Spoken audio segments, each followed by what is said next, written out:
Hey, everybody. Welcome to the Otherppl show. Here we go again. How's it going out there? I hope you're doing okay. This is a podcast featuring in-depth conversations with today's leading writers. It's a books and culture show. My name is Brad Listi, and I'm in Los Angeles. It's good to have you here. Don't forget to subscribe if you haven't done that yet, and you can follow me on Blue Sky and Instagram. I also do a weekly email newsletter. Sign up for it over at bradlisti.substack.com. I have a great episode for you today. My guest is Hal Ebbott.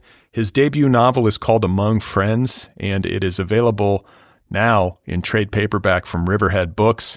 It is superb. It is a novel that explores betrayal within a friendship between men and between families. It's about class and marriage and friendship and power and the ways that we can deceive ourselves and what we have to sometimes tell ourselves in an attempt to try to hang on to our finely wrought realities. John Banville, Richard Ford, and John Irving all blurbed this novel. I found that striking. It was named the best book of the year by The New Yorker and The Economist, and it just dropped in trade paperback from Riverhead. I had a great time talking with Hal Ebbott. Again, his debut novel is called Among Friends. You're going to hear Hal and I in conversation in just a second. Today's episode is brought to you by SJP Lit, publisher of the novel The Radiant Dark by Alexandra Oliva. The Radiant Dark is the official July pick of the Otherppl book club. That is my book club. If you would like to sign up for the book club, you can do that over at otherppl.com. Get a new book delivered to your door every 30 days. I interview book club authors here on the program. It's a great deal. It's a great way to keep yourself reading. And The Radiant Dark, what can I tell you? It's about first contact with extraterrestrials. It's a family story. There's a cult subplot. It's about mothers and daughters, siblings, aliens. It's got all sorts of stuff going on. Totally engrossing. I also just recently spoke with Alexandra Oliva. We had a great time in conversation. So check out that episode. It's in the feed. And read this novel. Again, it's called The Radiant Dark by Alexandra Oliva, available right now from SJP Lit. So I also want to let you know about the Craftwork Library. I've been talking it up lately. It just launched. I just put this thing together.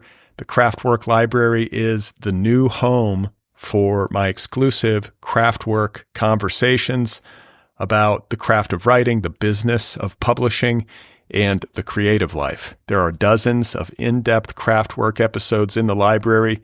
There are curated episodes organized by topic. The monthly book club is on offer. And of course, there's a growing community of serious readers and writers there as well. So if you love this show and you want to get more, if you want a bigger, better, deeper experience, I'd love to have you join us over at the Craftwork Library. Just go to patreon.com/otherpplpod. It's $5 a month. It's less than a latte. It's nothing. It's $5 a month, and you get access to dozens of Craftwork episodes. Check it out over at patreon.com/otherpplpod to become a member and to unlock the library.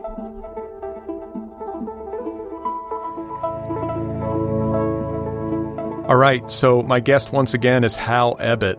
His debut novel, Among Friends, is now available in trade paperback from Riverhead.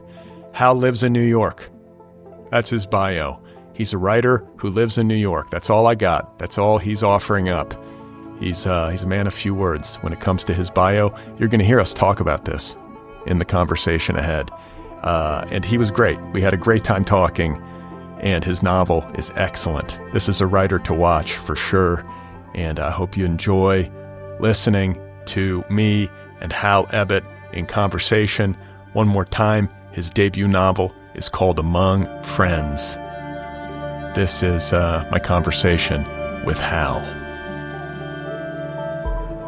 I mean, certainly anytime people draw those comparisons, it's incredibly flattering. And you're talking about like comparing your book to the work of James Salter or John Cheever and so on. Right, yeah. It is funny, or sort of maybe a little bit surprising to me, only not that I don't kind of see the reasons for parallels like that, but I wouldn't say that that is sort of where my own reading diet skews, or at least when I think of kind of the writers maybe who have made the greatest impact or sort of made the greatest impression on me. Those aren't necessarily the names that come to mind. I suppose I would be maybe, and not to say that the work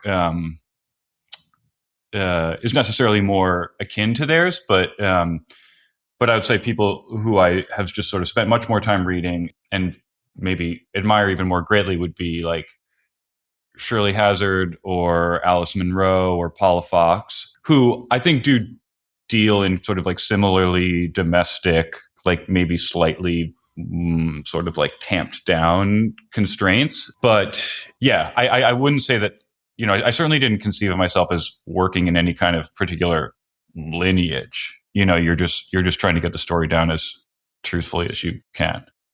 Okay. And just to give listeners a kind of broad strokes overview of the setup for your novel, you have two lifelong friends named Amos and Emerson, and their wives and daughters are close as well. Like these are best friends, two guys who are best friends and have known each other for decades.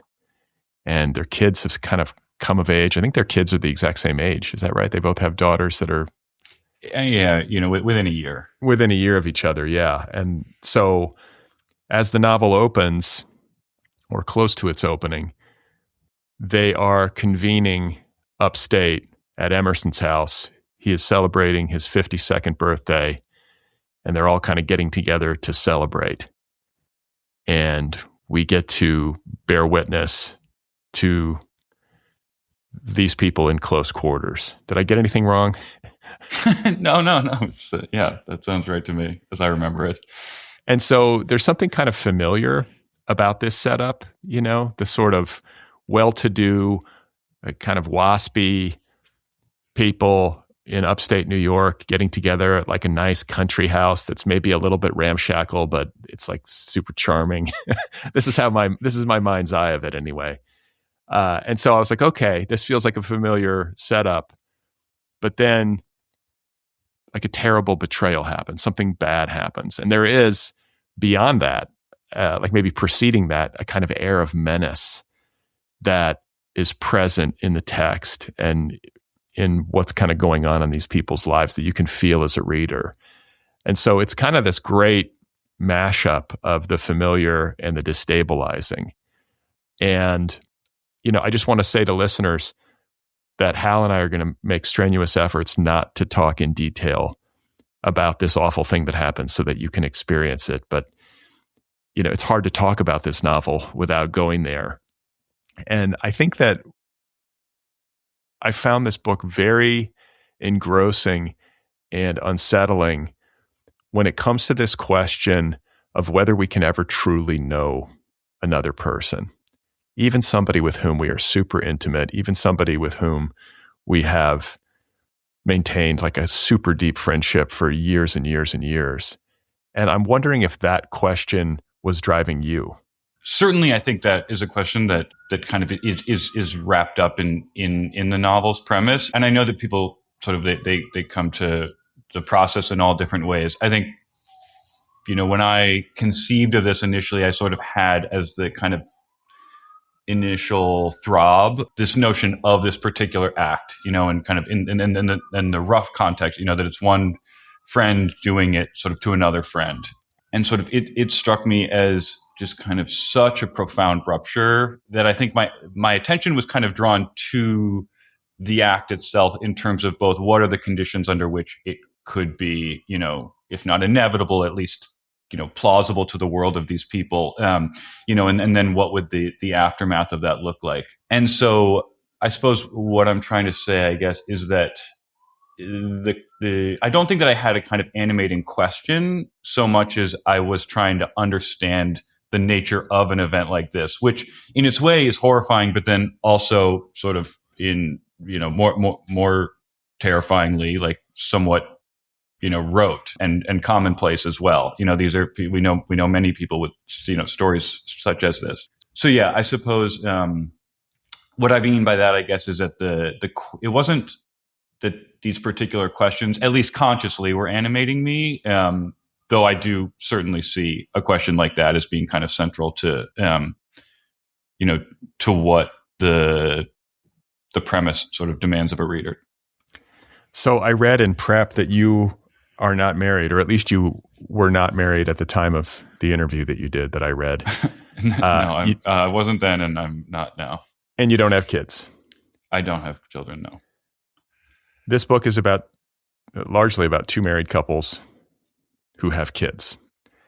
It's incredibly psychologically astute.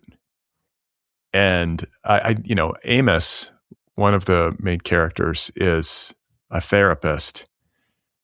And I was just kind of blown away by this. I was like, wow, this is a really knowing book about marriage and parenthood. And for somebody who's not married and not a parent, that's impressive. And there's a lot of just really rich work done at the psychological level.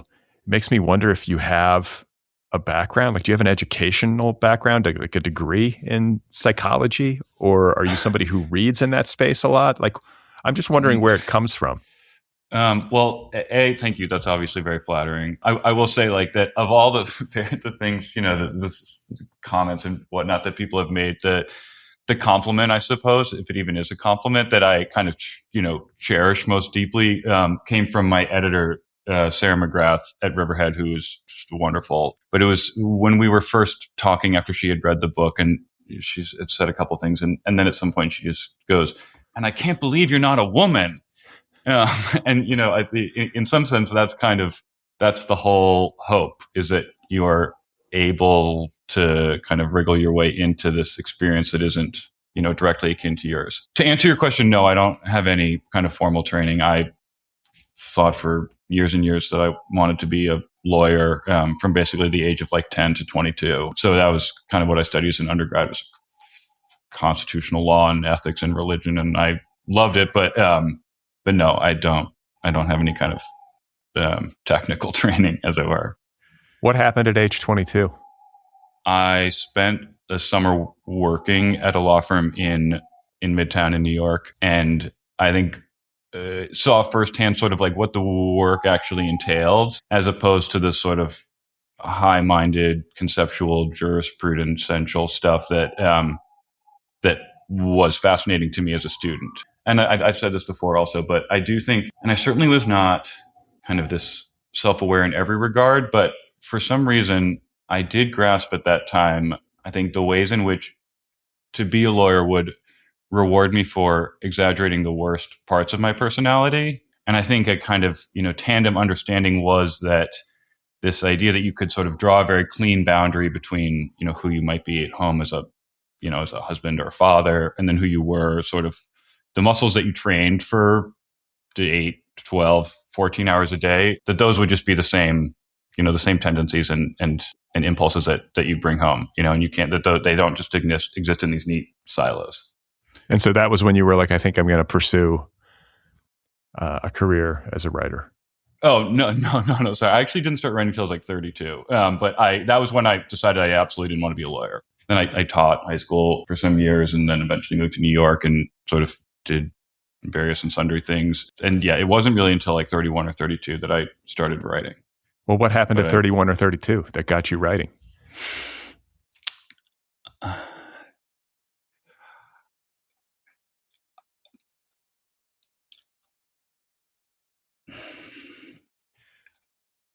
I think I just had a sense at the end of kind of any given day of a certain excess, a kind of leftover something, or just a feeling that whatever particular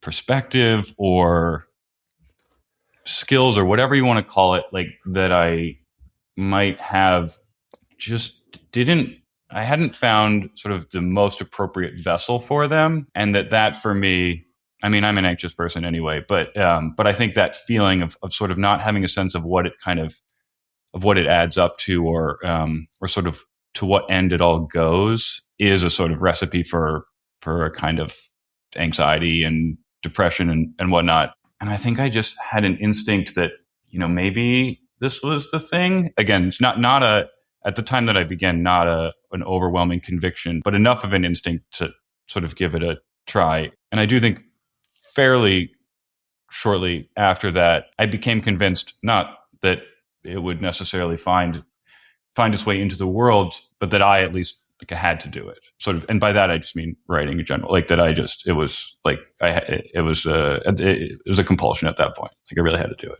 And you had obviously been a reader for a long time, and in the back of your mind, maybe in earlier years, you had thought maybe one day I'll try this, but you didn't really get down to business until you were in your early 30s. Yeah, people every once in a while, I would say, "Oh, you ought to be a writer," and that's obviously an incredibly sort of it's a nice thing to hear. Anyone who says that kind of means it complimentarily, unlike the people who tell you ought to be a lawyer, which I also was told as a kid and interpreted as a compliment, though obviously in retrospect, I see it maybe as a little bit of a backhanded insult, or at least kind of double-edged. But anyway, when people tell you that you ought to be a writer, it feels good. Like, that they mean it in a positive way. But I think for many years, obviously, I was just sort of content to accept the implied compliment and not actually sort of take the risk of figuring out if there's any truth to that, because it's easier to just sort of be like, oh, you're probably right, as opposed to trying and learning that they weren't. Is Among Friends the thing that you started writing once you made that decision to give it a go? No, not initially. I had an initial concept, which is still quite compelling to me. And I do sort of plan at some point to revisit it. I think I looked at it recently and there's too much that I would want to do differently. Like, I just think I'm a different writer at this point. Like, I think structurally I would find it more interesting to come at it a certain way. But I do, the sort of like the kernel of it remains compelling to me. And then at what point did you move on to this project? Probably in early 2021, maybe mid 2021. And you had this conceit. You saw this grave betrayal that is sort of the fulcrum of the novel. And that was sort of the starting point. It's a dark starting point.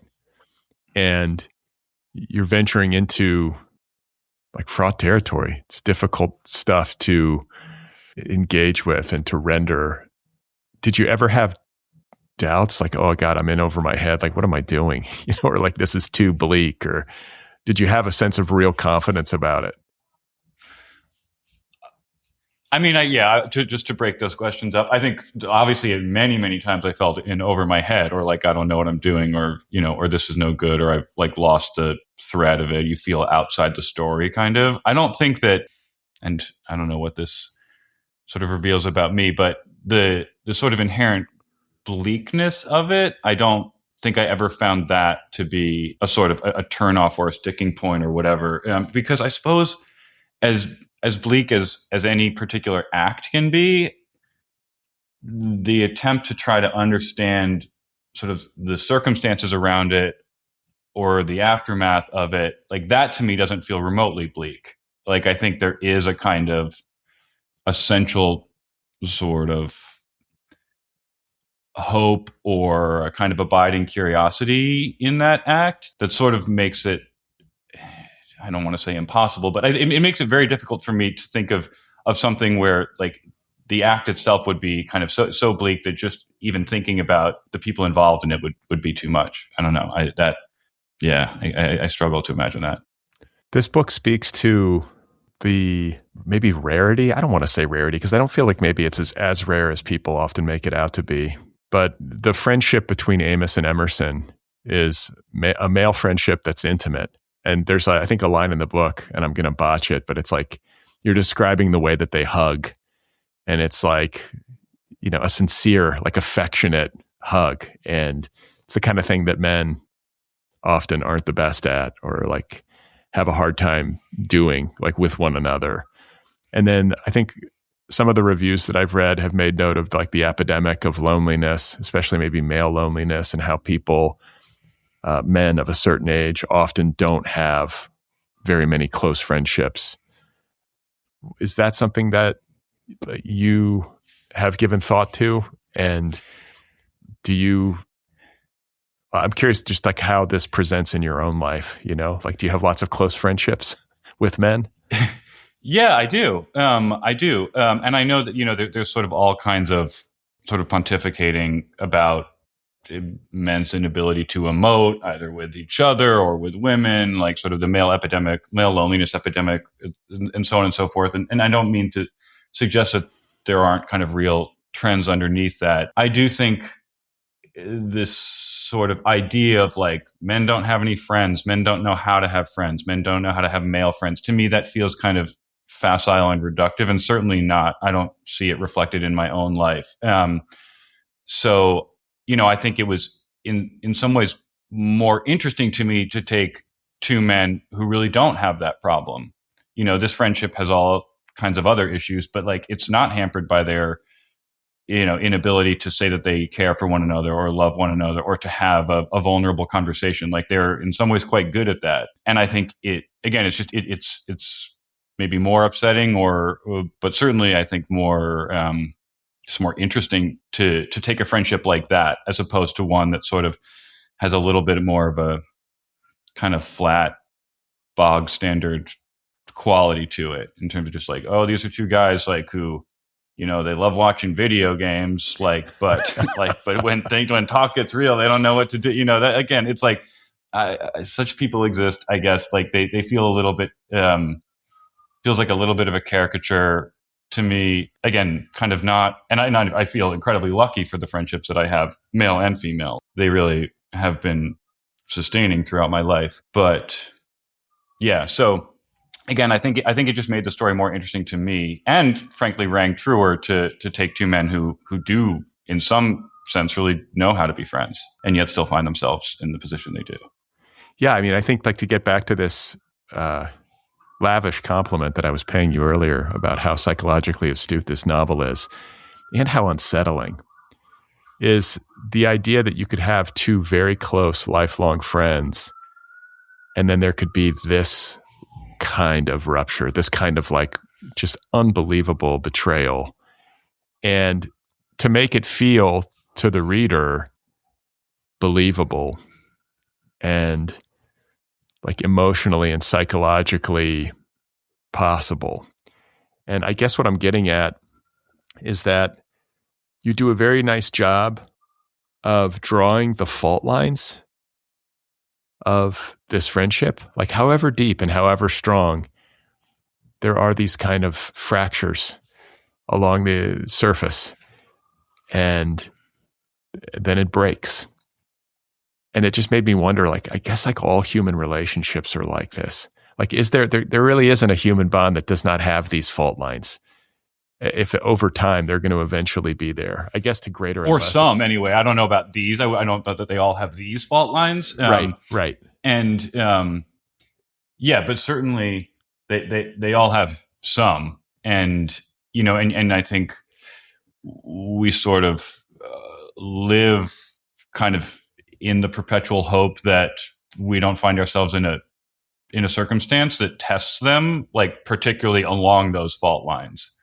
I think maybe a way of conceptualizing it is that friendships can survive all manner of things, like incredibly, so long as they aren't sort of tested in whatever ways, kind of uniquely dangerous to their arrangement. I think in some sense this circumstance, this act is sort of tailor-made kind of to implicate the fault lines of this friendship. One could imagine 100 other sort of awful things that they would come through just fine because, they don't exert the same sort of stressors and dredge up the same, histories and whatnot. But yeah, I would agree. Yeah, there's no relationship that's free of these things. That's with the person that you've never met. Like, to me, that doesn't feel particularly pessimistic, because I don't think it's not to say that all friendships are sort of are doomed to some sort of dissolution or crack up or whatever. But just to acknowledge that is kind of endemic to all human relations just feels true, as opposed to any kind of qualitative statement on my part. Yeah, they have to be nurtured, in an ongoing way. And you have to take care. And maybe like, especially when things are really easy and intimate, like when you really know somebody, there can sometimes be a looseness that happens where you don't take as good a care as you should, just because you maybe take for granted the level of intimacy that you have. I think that can be a part of it. But this book raises questions about the transactional nature of just any human relationship. And I've had like conversations about this in the past and have been unsettled thinking of this, just the way that so much of human exchange feels like there is this kind of transactional element that feels deadening to me and kind of cold. And there's a element to the friendship between Amos and Emerson that I think is transactional. Amos comes from a more hardscrabble background. Emerson is kind of to the manor born, or, comes from like a well-to-do background. And I think that each man holds something in this respect that the other values. Like Amos kind of wants to climb and to like find his way to a better life, or into like a higher echelon of existence. And then maybe Emerson recognizes something in Emerson's, I don't know, like striving or a psychological acumen or something or his like maybe his big-heartedness or something that he can't access on his own. And I guess like what I'm describing is sort of fundamental to any human relationship. We're all bringing things to the party that are unique to us, and not everybody's bringing the same things. But I guess I just love to hear you talk about this aspect of it, because I like to believe that like real deep and abiding love and affection is possible without this transactional piece. But maybe not. Like how do you see it?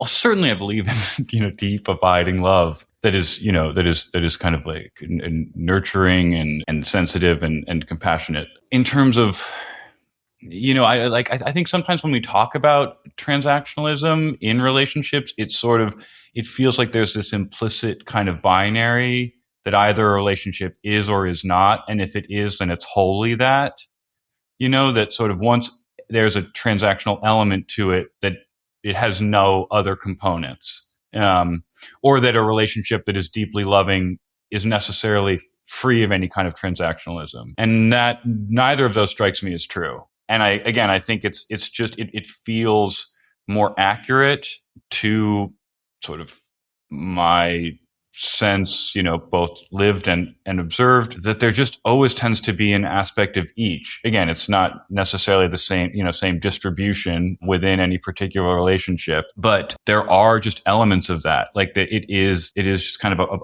a part of human relations. And again, to kind of go back, I suppose, to what I was just saying a couple minutes ago, those strike me as being things which aren't even necessarily bad.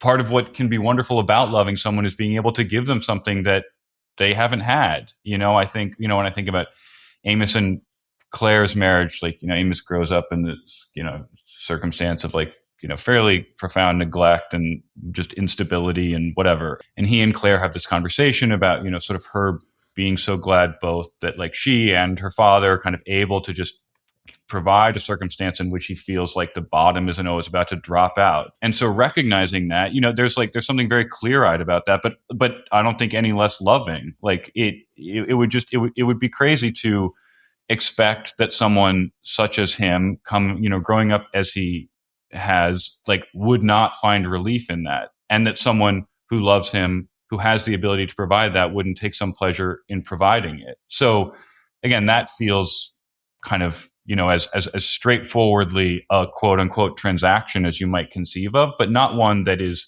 inherently toxic or necessarily even undermines the idea that these two people really do love and care for each other. So I suppose, I might say that, yeah, every relationship has some element of transactionalism, and not necessarily to the bad.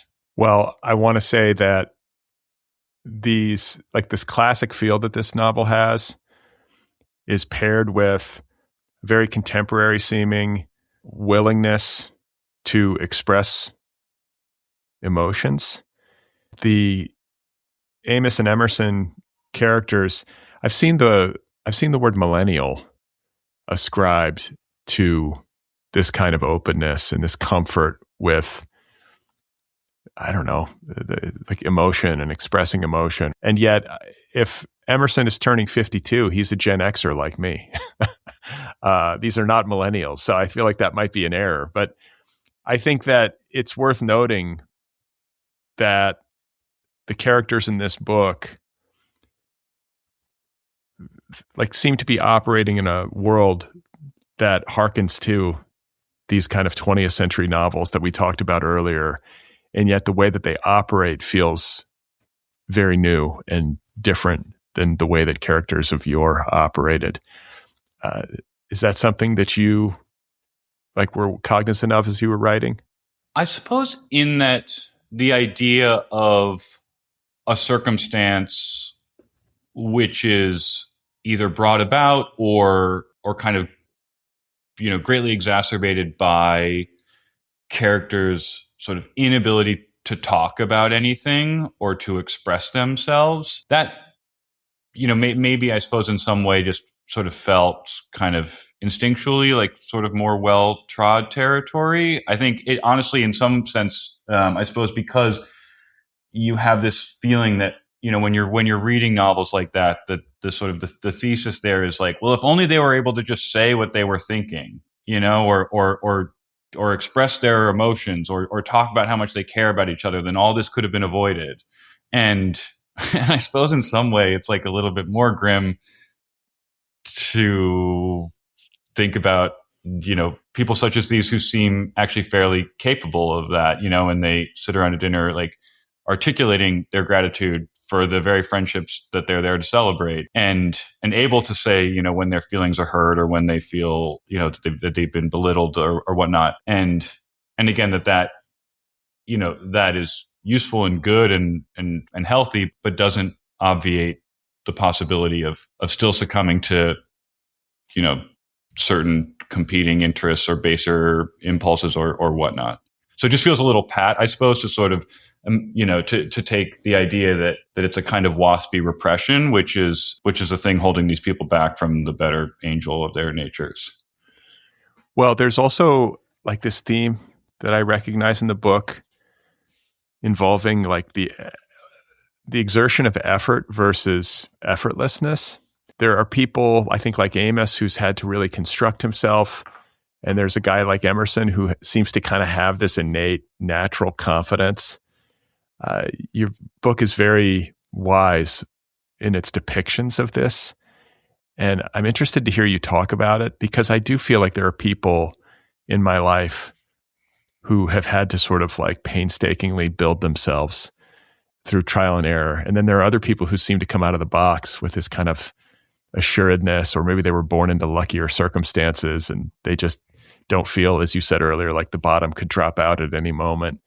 Is that something that you were conscious of as you were writing? Yeah, I think certainly, though, again, to kind of to allude to something you mentioned earlier about the idea that, despite their backgrounds, this is a relationship where they're both benefiting. There's something very reciprocal about their regard for one another. So it isn't as though it's this, Emerson is basically just like a finishing school for Amos, and now they can both be charismatic.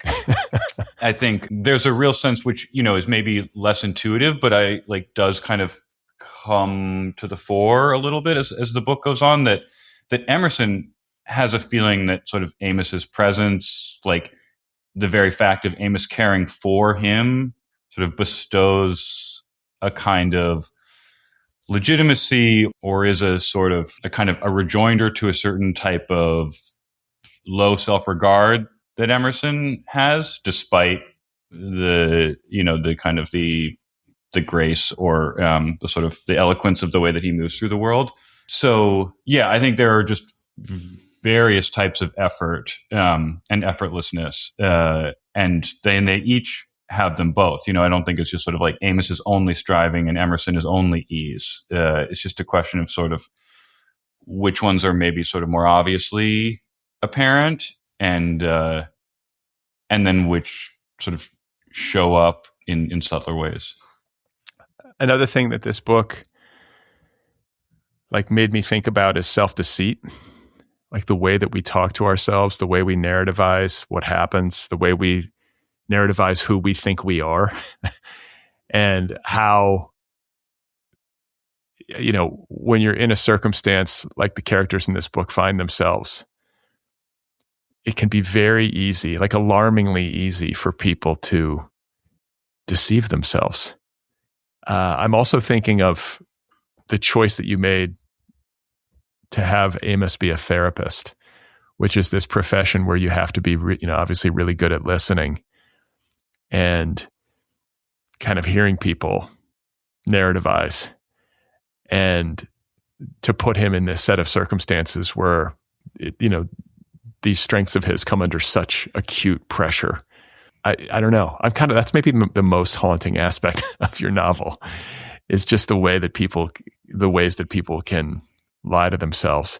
And I guess maybe in some circumstances, it's like a just pure survival it's a pure survival mechanism. Yeah. I do think there's an element of that in terms of there just being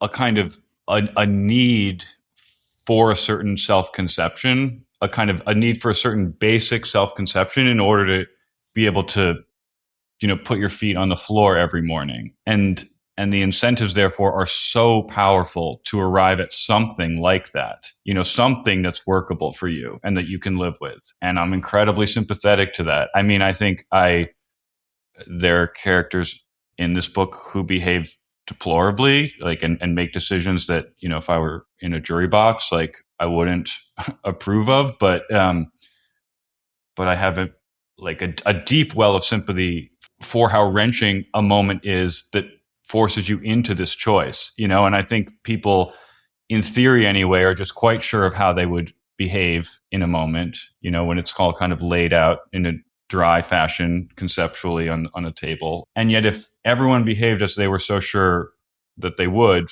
we just wouldn't have as many stories as these as we do. So something's happening between our abiding self-certainty and the outcomes that we all know occur. And how we get from there to there, I think, is maybe part of what this book was interested in.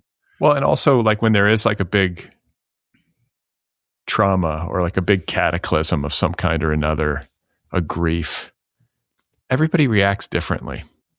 And, this brings up the issue of POV in the book. And forgive me if I get this wrong, but it's third person close, but it shifts from character to character. Like, that's an interesting choice. Like, was that there from the beginning, or was that something that you like discovered in the writing? I think that was just kind of there from the beginning. Nothing to date of, the things that I've kind of tinkered with or conceived of has been in first person or like anything but a kind of semi-omniscient close third. I think in particular for this story, nothing else would have worked, but my own, dispositionally, I think I just would have felt a kind of straitjacketed claustrophobia to feel confined to one perspective. Like, the whole thing about this that is fascinating to me was to conceive of how, it might land for each of the, of the various characters here. So both, I think, just kind of the demands of my kind of personal sort of instincts, and then those of the story itself, I feel like made this a straightforward choice. So I noticed when I was prepping that your website is fairly cryptic. Like, the photo of you're like you're looking the other way. You can't even see your face. And then you have like links to poems by like poets that you like. And it's just a very bare bones kind of self-presentation online. I don't know if you're on social media. I think you might be on Instagram, But I looked at your Instagram and it's like just pictures of like leaves. There's just a few photos in your. That's other stuff besides leaves. I know, yes, but it's not book forward. It's not book forward. But it's also like not like selfies and like you like jabbering into your phone, which I can respect. But I'm just curious about like the part of being an author and making a debut that requires you to be public facing. Like I'm totally guessing, but is that a part of it that you dislike or feel reservations about?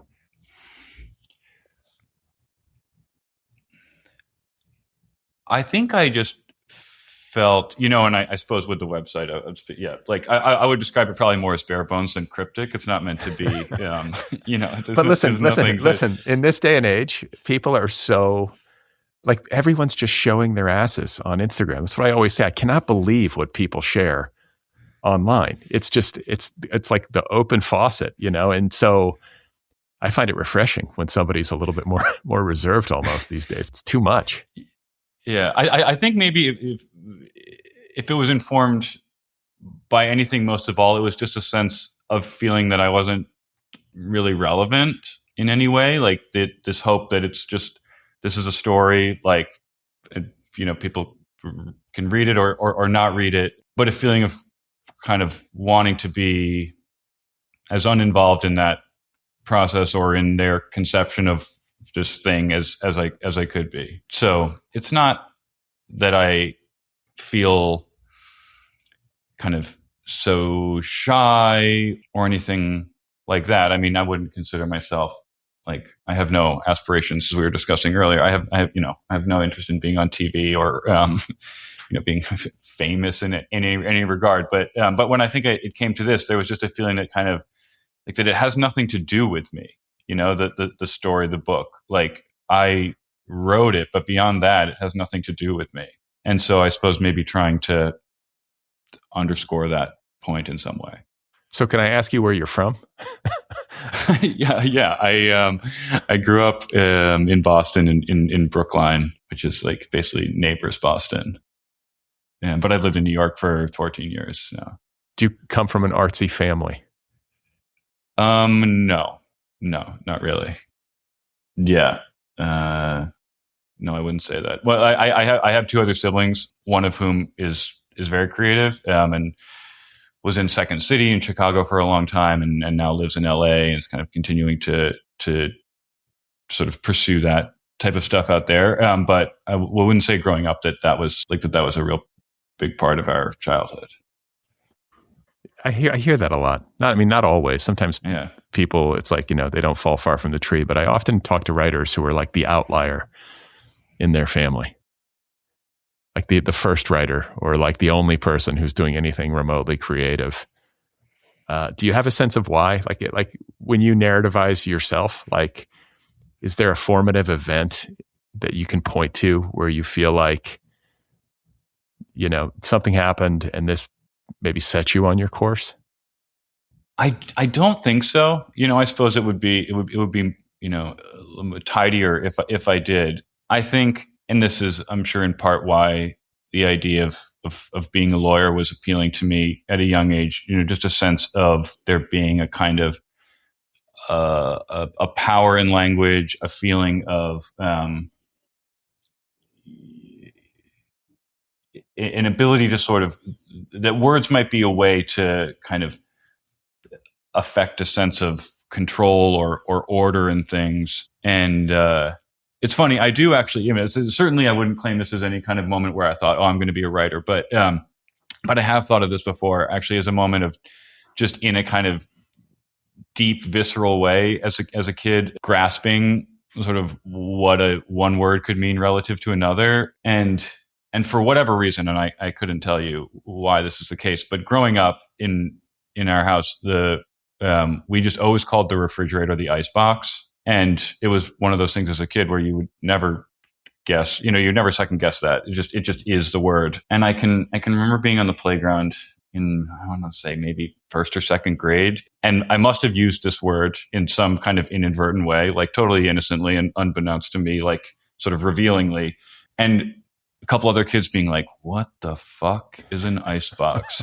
And sort of being like, you have this terrible sense that you've made some kind of mistake, that you've revealed yourself, but it's even worse for the fact that you don't understand what it is you've revealed. You just know that something happened and that it has to do with this word, and then understanding like, okay, refrigerator, this is what, this is what ordinary people say. And again, it's hardly like, this is not I wouldn't count this among, high among my list of traumas, but obviously here I am talking about it like as being a moment of just feeling like, okay, same object, but clearly not the same,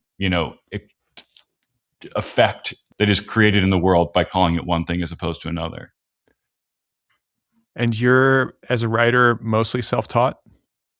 Like, did you do an MFA? Do you have do you participate in like a writing group or anything like that? I hold an MFA. I suppose like I only say that in that way because I started it in the fall of 2019. And so functionally, it really felt like it was just a semester before COVID kind of like completely subsumed it. And so 3/4 of it was remote. The entire second year was basically just like on my own, just writing as I would be had I not been enrolled in a program. Where was this at? Where did you get your MFA?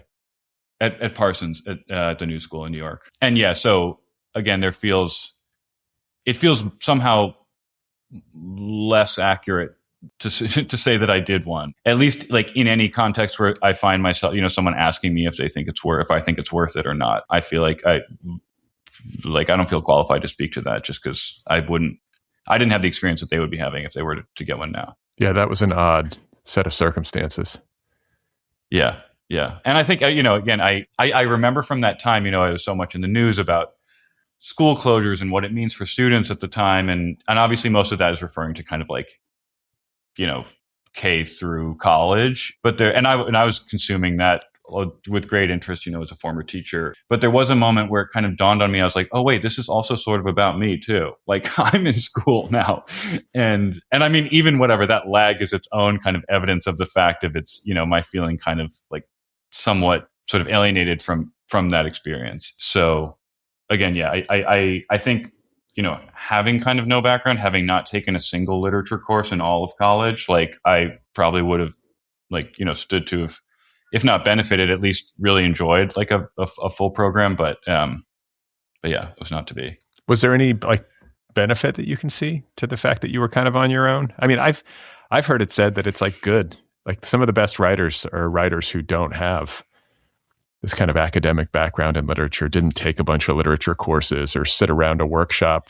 Yeah. I mean, I certainly couldn't pretend that I kind of was like, you know what, I bet I'll be a better writer if I don't do this. There was no element of kind of strategy or planning or whatever. And I understand why, the reasons for that. Obviously you can find examples that illustrate both cases. I suppose to the extent there was like real benefit from just being on my own, it was the way in which it, left me, if nothing else, with this, like just a deep sense that I do sort of want or need to do this. And I know that because like I did it kind of absent any sort of scaffolding or obligation or whatever, it was just a thing where no one cares. If anything, maybe people would prefer that you didn't do it. And yet still, for whatever reason, it is worth it to you, and this feeling that the work is enough. So yeah. So I think it's always easy to kind of look back and say, oh, well, here's why like that experience actually particularly was the right one for me. But it isn't also a stretch either to see ways in which I think it was useful. I think it's useful to think about why we do this work. Like, why do you persist? Like, why is it right for you? I'm imagining you've put your head to this a little bit. Like we talked about it in the context of your failed law career, like where you just decided. Hey, it was aborted. Aborted. It could have gone on to great success, just at profound personal cost. Yeah. But that's what I mean. Like you took the other path, but there's so much hardship that tends to go into a creative life, maybe especially these days. You don't typically get paid a ton. It's a lot of work. It can be really grueling. There's just really no guarantees of anything. And like you said, like nobody's begging you to do it. Do you have a sense of why you are so compelled?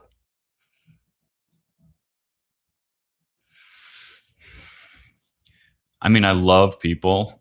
I love the world. I love to be alive. And writing feels to me like the thing I found which most allows me to do justice to that, just express a kind of gratitude, to feel that all of that is kind of has some end beyond kind of my own satisfaction. And I think there's this passage in On Beauty, in Zadie Smith's On Beauty, where the wife, Claire, the poet, is like talking about this idea of fittingness and things or people achieving a kind of beauty when they're sort of particularly suited to their task. So it could be, you know, someone who's meant to swim, swimming, or someone, you know, who's feeling humble, kneeling, or even just someone who's thirsty, drinking a glass of water. And that it's that the kind of the meeting of these two things. And I would say, I suppose that in writing, writing is kind of the most of that I've ever had that sense of fittingness, that sort of, and again, it's not to say that there aren't days that feel awful, like, or, you know, you look back on work and like, and it's terrible. It isn't sort of that it's this, you know, unremitting, joyful jaunt, but that in some basic way, kind of that task and I are suited for one another. And as a result, which is, again, not to vouch for the quality, is only to say that sort of my experience of doing that thing, you know, the sense that the work is enough is, it's just that's I think that's maybe as close as I could come. I don't know. That's kind of a relief to find that thing. Not everybody does.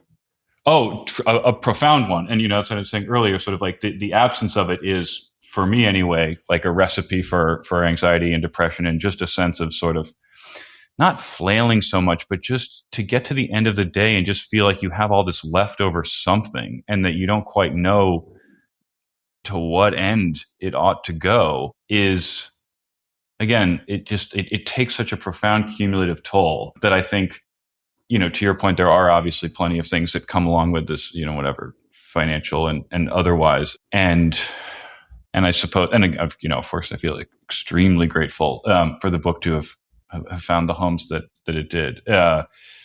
But those things, I suppose, could only possibly be worth it if that sense of fitting were as, you know, as kind of intense as it can be. So you finished this manuscript, and did you have to go find an agent at that point, or did you already have one somehow? No, I had to find one. Okay, so let's just talk about that part of it, like finding the agent and then finding the publisher. How did it go? I mean, I think, you know, I have a deep well of sympathy for anyone who's beginning the querying process. Like, I think it's just incredibly, unpleasant, like dehumanizing. You know, it sort of it does not necessarily lead you to believe that that people are particularly interested in what it is you've been doing by yourself for however long it is. I do feel extremely grateful. Like I love my agent. She's amazing. Who is your agent? Grania Fox, who's at UTA. She's born in Dublin, 6 feet tall, shock red hair, kind of suffers no fools, and is a riot. So, again, I feel sort of like that ultimately the result was a wonderful one, but it was hardly a kind of seamless, painless process. You know, there's just a lot of no's. In some ways, like the complimentary no's are the worst, you know, because often you get an email and it's written in such a way where you're sort of left thinking, okay, well, if the person who would write that email also says no, like who could possibly say yes? You know, and then the whole thing of whatever agents kind of just, you know, if you don't hear from me for 10 to 12 weeks, like it's probably no, but maybe you will in 6 months. And so whatever, you go from, you know, the act of writing itself, however kind of fraught it can be, like you have absolute control, you know, every comma, every word is up to you. And then now suddenly you're just kind of like sitting on your hands, like hoping that like something happens in your inbox. And I think the only piece of advice that I think is useful and give to anyone who's entering that process is to just be working on something else. And it's amazing how being at work on something new, it doesn't eliminate the discomfort that is going along with, just facing rejection and the precarity of it all. But it is incredible how much it does, I think, defang it a little bit, and also sort of bring you back to a sense of what the point of the whole thing is. Yeah. So that beyond, whatever, the various things about like how one might structure a query letter or networking and whatever, like there's a million websites that'll tell you that. Like so the only piece of advice like that I would offer to the wealth of information that's out there is just that to be working on the next thing is the only antidote. But it is a powerful one. So I'll say that. I find it to be the least pleasant part of the process when you like relinquish that control and you're just sort of waiting for somebody else to make a decision. That's not a fun place to be. I don't think anybody would enjoy that. No. Certainly not. And not the kind of people who would get into this line of work where in some ways you're getting into it for this, the sort of the tyranny that you get to impose on this Word document. Yeah. It's the beauty of it. Right. So once you find this agent, Grania Fox, and I'm imagining you probably did some edits with her, and then you get it ready, and then you go out with it to publishers. Like, how did that part of it go? Again, that part of it, I was kind of steeling myself for the likelihood that it probably wouldn't sell, like, or that if it were to, even, it would take quite a long time. And I think in that part of the process, I will say, like, I did, that was much more straightforward. Like, Sarah reacted to it like very quickly. And so I wasn't kept on tenterhooks for that aspect of it, which again, I feel extremely grateful for. It was quick. Yeah. So was it a preempt? It was, yeah. Okay.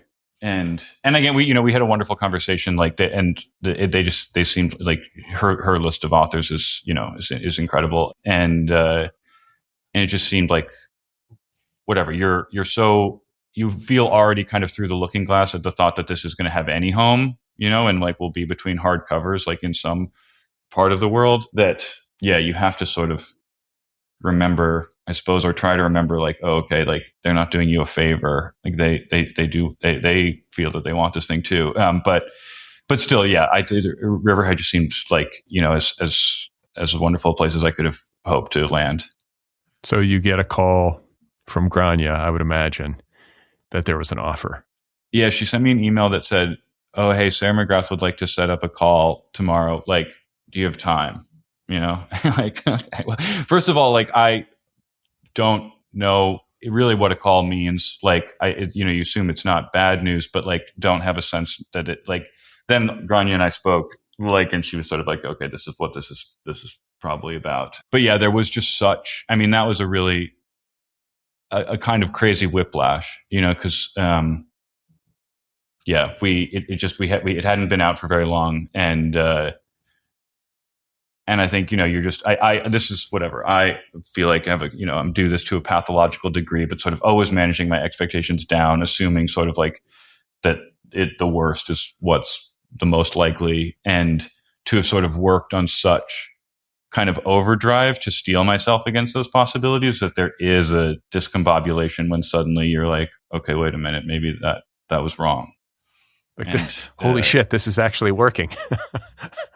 Right. Yeah. And you kind of, there's like, whatever, not to kind of get too into it, but there is, I think for someone who, again, both like has a tendency to think in that way, but then also, has just certain aspects of like my life to date have given me sort of some it's not completely unfounded, this fear that like maybe things do come apart. Wait, what do you mean? I whatever, like the circumstances of my growing up, and just like various family things, I feel like has made it the case that sort of assuming that maybe an outcome like won't go the way that you want was not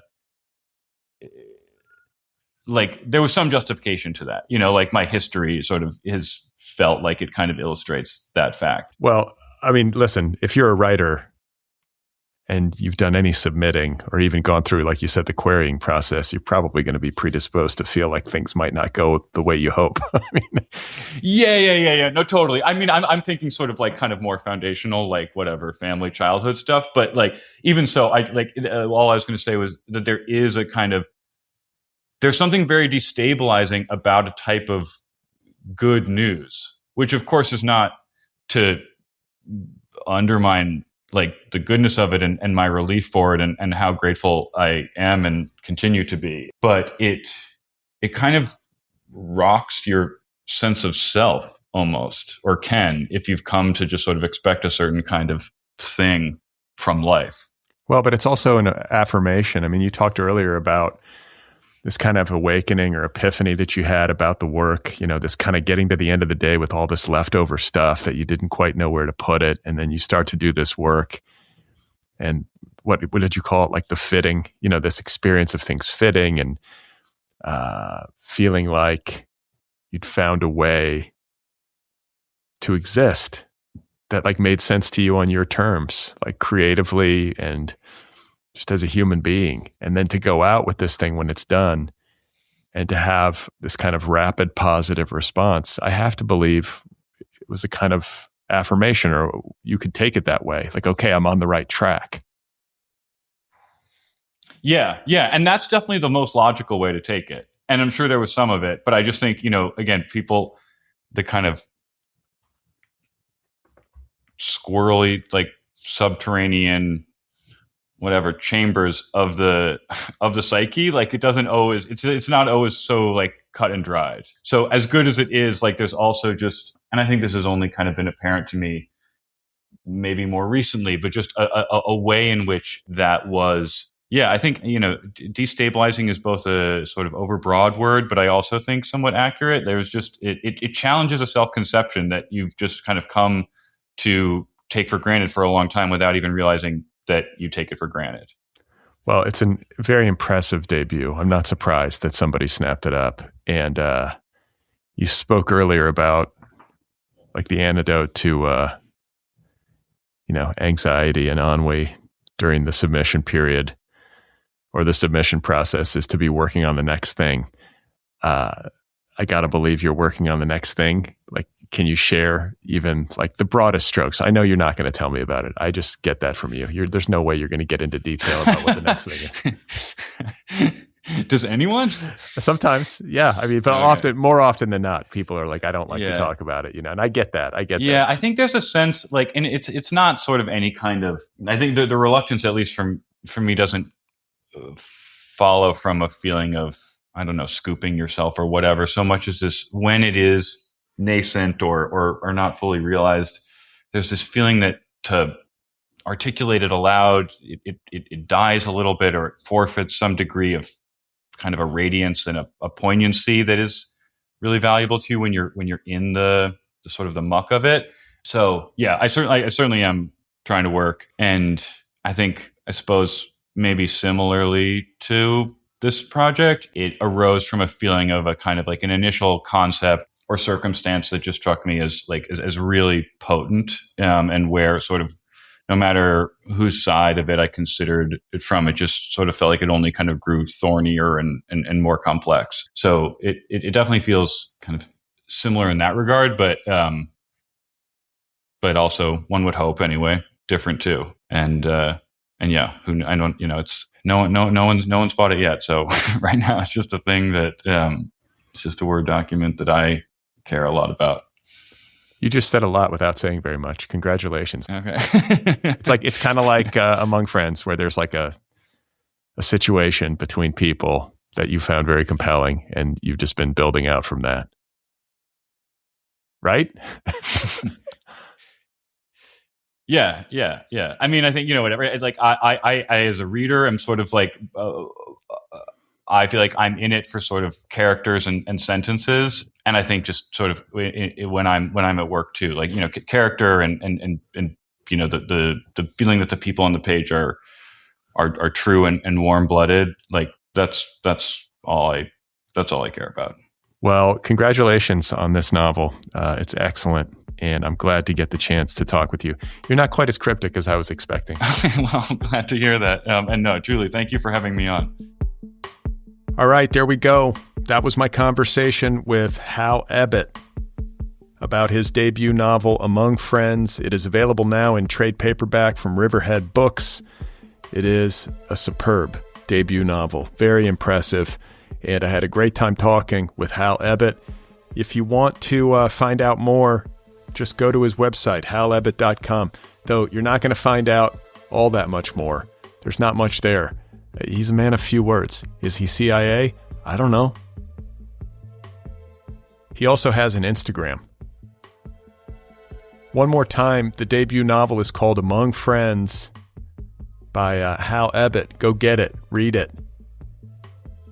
Don't forget to join the Craftwork Library if you want to get access to dozens of exclusive conversations about the craft of writing, the business of publishing, and the creative life. It's just $5 a month over at patreon.com/otherpplpod. Don't forget to subscribe to this show. Hit the subscribe button if you haven't done that yet. Follow me on Blue Sky and Instagram. Sign up for my newsletter over at Substack. Join the Other People Book Club at otherppl.com. Get a t-shirt while you're there.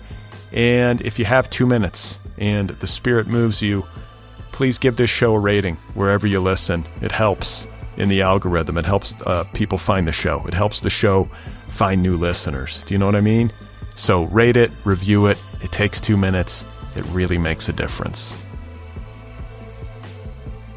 All right, that's it for today. I think we are done here. I should be back on Thursday with a brand new episode of Brad and Mira for the Culture, the Other People Podcast's weekly pop culture digest.